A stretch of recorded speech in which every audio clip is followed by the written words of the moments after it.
SDR gyud ang makabarog ana. Tungod kay SDA ra ang nagatudlo sa tanan pagtulunan nga gitudlo sa mga apostoles. Ang koneksyon sa SDA dili lamang gikan sa mga apostoles, apan nanukan pa kini gikan sa mga propeta. Ang apostol kasi Pablo na mahayag sa episode 2:19 ug 20 nag-ingon, "Usa kamo karon dili na mga langyaw ug mga dumulong, kundi mga katagilungsod na sa mga balaan ug mga sakop na sa panimalay sa Dios. Kamo mga tinukod ibabaw sa patukuranan nga mao ang mga apostoles o mga propeta nga niini si Jesucristo mao ang bato nga patukuranan." Ato kini nga ginabalik-balik kanunay nga naay panultihon nga nag-ingon nga claiming and proving are two different things. Dali lang kayong pag-angkon pero ang problema unsa na to paghatag sa prueba ug pagpamatuod sa ato ang gitawag og giangkon. Ang atong higala nga gikan sa pundok sa Seventh-day Adventist ilahang gi-claim nga sila ra daw kuno ang nagsunod og nagtudlo kung unsa daw gitudlo sa gitawag og mga apostol unsay prueba. Anos ang nahitabo nga ang maong gitawag og pagtuo sa Seventh-day Adventist ilang gidawat gikan sa buhi nga mga saksi og buhi nga mga tawo nga naay koneksyon ngadto sa gitawag og mga apostol. Wala man tay mabasa sa Biblia na naay mga apostol ni abot og Amerika. Dili ta makahimo paghatag og igong pagsabot sa balaang kasulatan kung igo lang ta nagbasa nagsabot-sabot o tag-ato unya pagkahuman moingon dit tinuod na ta kay nakasabot ta sa atong gibasa. Remember nga ang Biblia usa ka libro. And at the same time kay usa man sa ka libro na ay responsableng magtudlo ni anang maong libro. Sama sa balaod kaniadto sa Daang Testamento ang magtutudlo mga Pariseyo, ang mga magtutudlo kadtong mga eksperto sa balaod subay sa ilang nadawat nga gitawag og tradisyon sa Judaismo.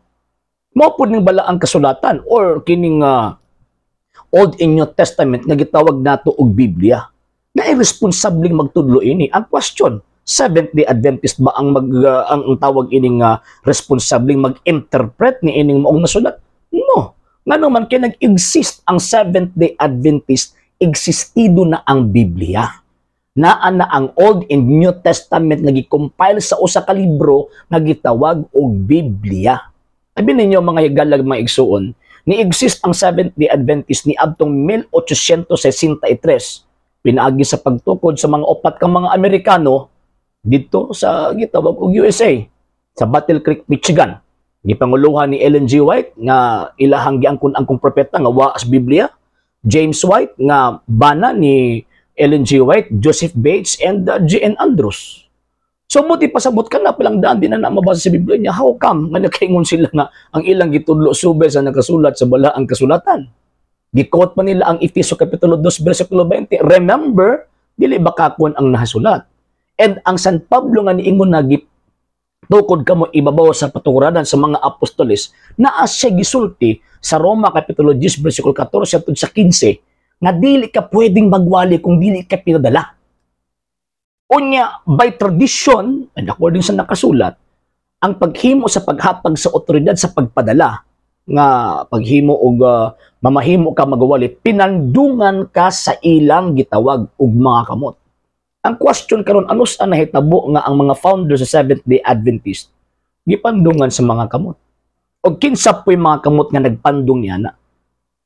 Ambot na akong ipasabot ang iglesyang gitukod ni Ginoong Jesucristo di lang kay spiritual reality kung dili usa siya ka physical, hierarchical, historical and spiritual reality. Ang sa ilaha kay spiritual man no.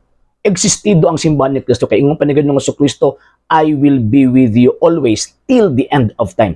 Ako magauban kaninyo kanunay hangtod sa katapusan sa kalibutan. So mailhana nga mamahimo kang tinuod kang iyan ni Kristo o gitukod ka nga iyan ni Kristo o nagtudlo ka sa tinuod nga iyan ni Kristo kung ang imuhang gipasakupan karon na ay koneksyon kanang giingon nga unbroken succession sa mga tao nga diin diha gipasa-pasa ang maong pagtulunan from the 1st century AD until now. Og di makapasad ang Seventh-day Adventist ana. Nga naman, ning boto lamang sila, number 1 tungod sa pagkapalpak ni William Miller.